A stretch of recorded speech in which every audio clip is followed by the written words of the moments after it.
Finanskrisen. Problemformulering. Hvad er den økonomiske krise, og hvordan kan vi løse krisen? Spørgsmål 1. Hvorfor opstod den økonomiske krise? Den økonomiske krise er en kæmpe global fiasko, som har haft en eller anden effekt på alle omkring i hele verden. Den økonomiske krise bringer to forskellige slags mennesker sammen. Det er boligejerne, som repræsenterer prioritetslånene, såsom huse, og så er det investorerne, som repræsenterer penge og forsikringsfirmaer. For mange år siden sad investorerne med en masse penge og ledte selvfølgelig efter en god investering for at kunne tjene endnu flere penge. Bankerne kunne nemlig låne penge for kun 1%, og det resulterede i, at det var meget nemt for bankerne at låne.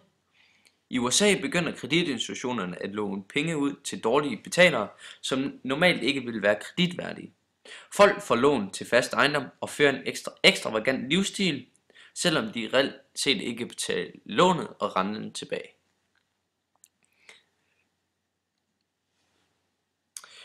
De dårlige lån bliver ikke aftalt direkte med kreditinstitutionerne. Mange af dem bliver nemlig lavet af uafhængige mæglere, som låner ud på vegne af banker og finansielle institutioner.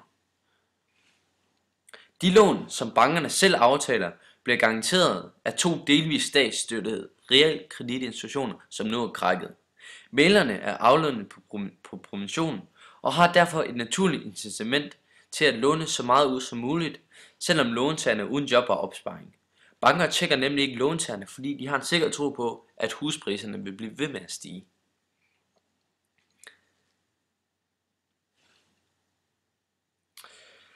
Bankerne vælger som det næste skridt at sprede risikoen ved lånet ved at inddele dem og sælge dem videre til hedgefonde og investeringsbanker, såsom Lehman Brothers.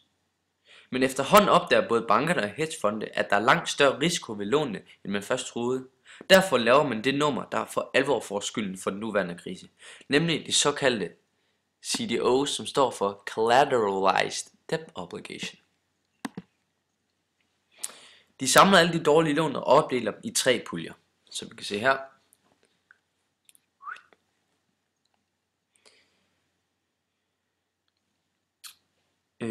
De her 3 puljer får de såkaldte kreditratingbureauer til at give karakterer. Selvom der egentlig ikke er stor forskel på dem, kommer den bedste tredjedel til at fremstå som en rigtig god og sikker investering og får toprating AAA. Og den næste, som er okay, får BBB, og den der er så lidt risikabel, får CCC. Bankerne er jo vant til at låne, købe og sælge til hinanden, men med de her CDO's bliver det alligevel på dette tidspunkt, som er i løbet af 2007, helt uigennemskueligt. Ingen kan sige, hvor lånene kommer fra, og hvem der reelt skal betale penge til hvem. Og så er det så i løbet af 2007, hvor der kommer flere tegn på, at lån ikke kan betales tilbage, og kreditratingbureauerne har sat dem til en alt for høj værdi. Ingen ved dog endnu, hvor fat det egentlig er. Men historier om, at amerikanere må gå fra hus og hjem, fylder alligevel mere, og efterhånden som investeringsbankerne opdager, hvor store tab de egentlig har, går krisen for alvor op for offentligheden. Og det er der, vi har hele problemet, hvor vi faktisk er nu. Men og det leder os hen til det næste spørgsmål. Hvorledes har den økonomiske krise udviklet sig siden 2007? Ja, der skal vi lige herover. Efter den store finansielle nedgang på Wall Street samt i verden, er tingene så småt begyndt at gå fremad. Produktiviteten er så småt begyndt at se lyse ud, og der er flere, dog ikke mange, men der er flere, der er kommet på arbejdsmarkedet igen. Som vi kan se her, i 2008 ved arbejdsløsheden stiger den markant, og det hænger sammen med, at det globalt går rigtig dårligt for virksomhederne, en såkaldt lavkonjunktur. Da det private forbrug, som vi kan se her, også falder markant. I og med at arbejdsløsheden stiger, falder det private forbrug. Det hænger logisk nok sammen. Meget proportionelt. Denne form for arbejdsløshed, som vi ser her, kaldes strukturarbejdsløshed. Og denne form forekommer af, at efterspørgselen falder på varer, og dermed bliver udbuddet formindsket, hvilket logisk nok resulterer i fyringer. Hvis vi kigger her ved inflationen, kan vi se, at også i 2008 faldt markant, og det hænger igen sammen med arbejdsløsheden stiger, private forbrug falder, og så falder inflationen også.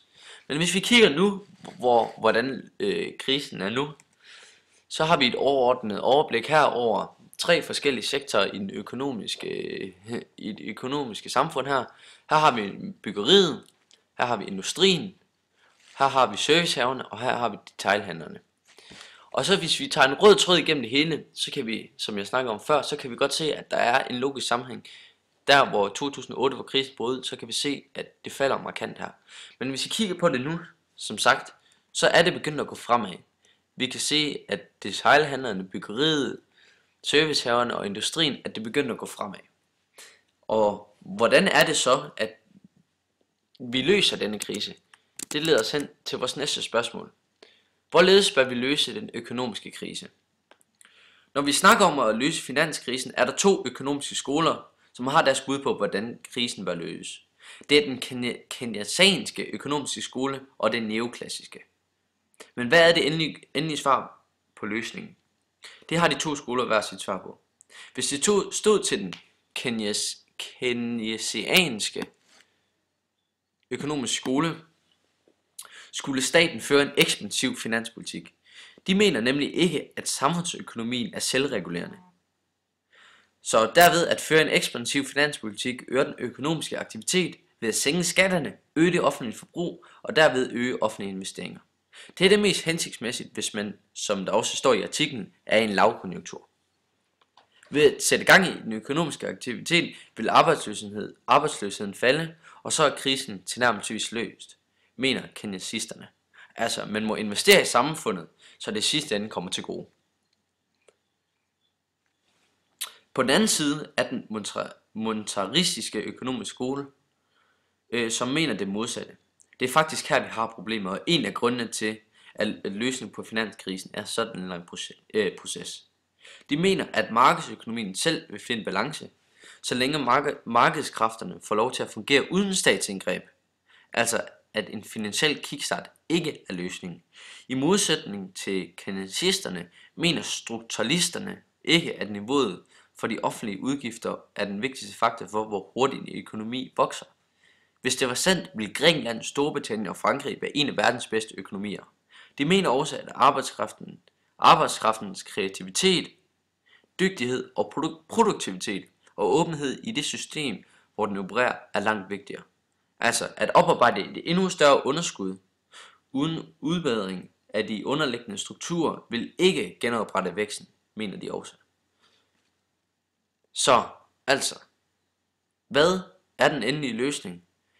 Ved du hvad, det er rigtig svært at sige, så jeg håber de andre også vil lade skæbnen om den.